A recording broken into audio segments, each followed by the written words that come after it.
क्यों किया जयद्रथ ने द्रौपदी का हरण? यह तो हम सभी जानते हैं कि पांडव और कौरव आपस में भाई थे। कौरवों की एक ही बहन थी जिसका नाम दुशाला था। दुशाला का विवाह जयद्रथ के साथ हुआ था, जिससे रिश्ते में कौरव व पांडव जयद्रथ के साले हुए और जयद्रथ कौरव व पांडवों का जीजा हुआ। कहानी उस समय की जब पांडव कौरवों से जुए में सब कुछ हार गए थे और 13 वर्ष का वनवास काट रहे थे। एक दिन पांचों पांडव आवश्यक कार्यवश बाहर गए हुए थे। आश्रम में केवल द्रौपदी, उसकी एक दासी और पुरोहित धौम्य ही थे।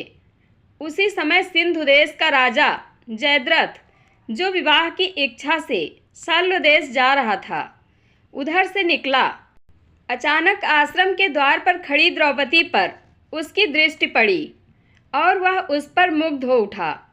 उसने अपनी सेना को वहीं रोककर अपने मित्र कौटिकास्य से कहा, कौटिक, तनिक जाकर पता लगाओ कि यह सर्वांग सुंदरी कौन है।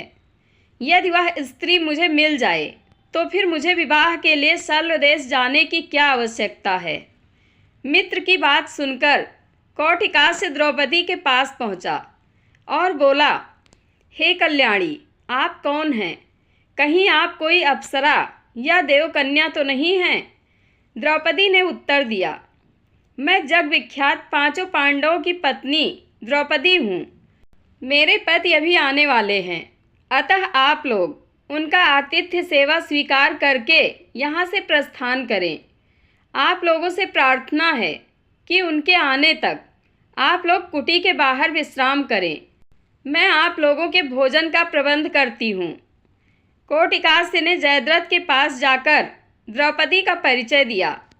परिचय जानने पर जयद्रथ ने द्रौपदी के पास जाकर कहा, हे द्रौपदी, तुम उन लोगों की पत्नी हो जो वन में मारे मारे फिरते हैं और तुम्हें किसी भी प्रकार का सुख वैभव प्रदान नहीं कर पाते। तुम पांडवों को त्याग कर मुझसे विवाह कर लो और संपूर्ण सिंधु तथा सौवीर देश का राज सुख भोगो। जयद्रथ के वचनों को सुनकर द्रौपदी ने उसे बहुत धिक्कारा, किंतु कामांध जयद्रथ पर उसके धिक्कार का कोई प्रभाव नहीं पड़ा और उसने द्रौपदी को शक्तिपूर्वक खींचकर अपने रथ में बिठा लिया। गुरु धौम्य द्रौपदी की रक्षा के लिए आए तो जयद्रथ ने उसे वहीं भूमि पर पटक दिया और अपना रथ वहां से भगाने लगा। द्रौपदी रथ में विलाप कर रही थी और गुरु धौम्य पांडवों को पुकारते हुए रथ के पीछे पीछे दौड़ रहे थे।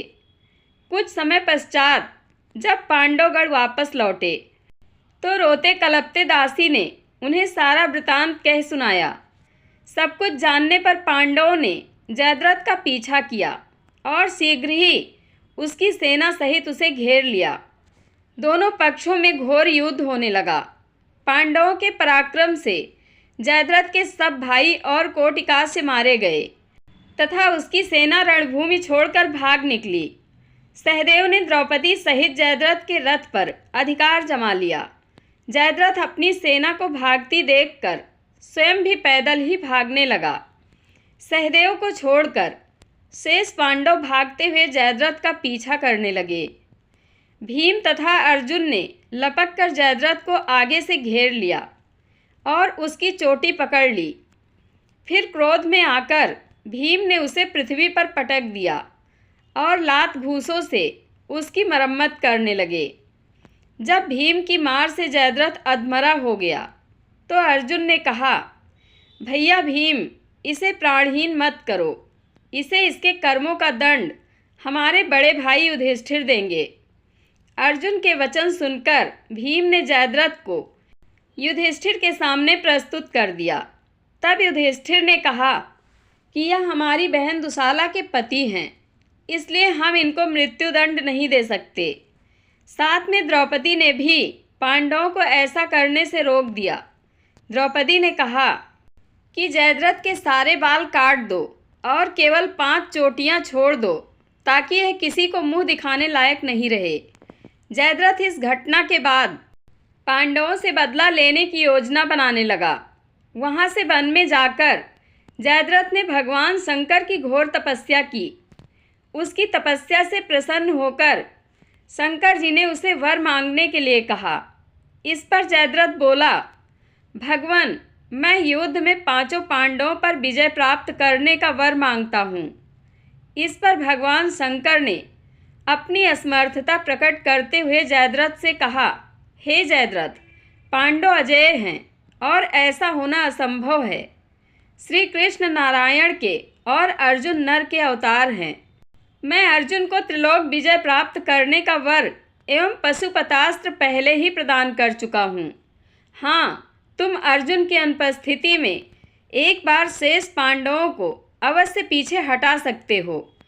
इतना कहकर भगवान शंकर वहाँ से अंतर्ध्यान हो गए और मंदबुद्धि जयद्रथ भी अपने राज्य में वापस लौट आया।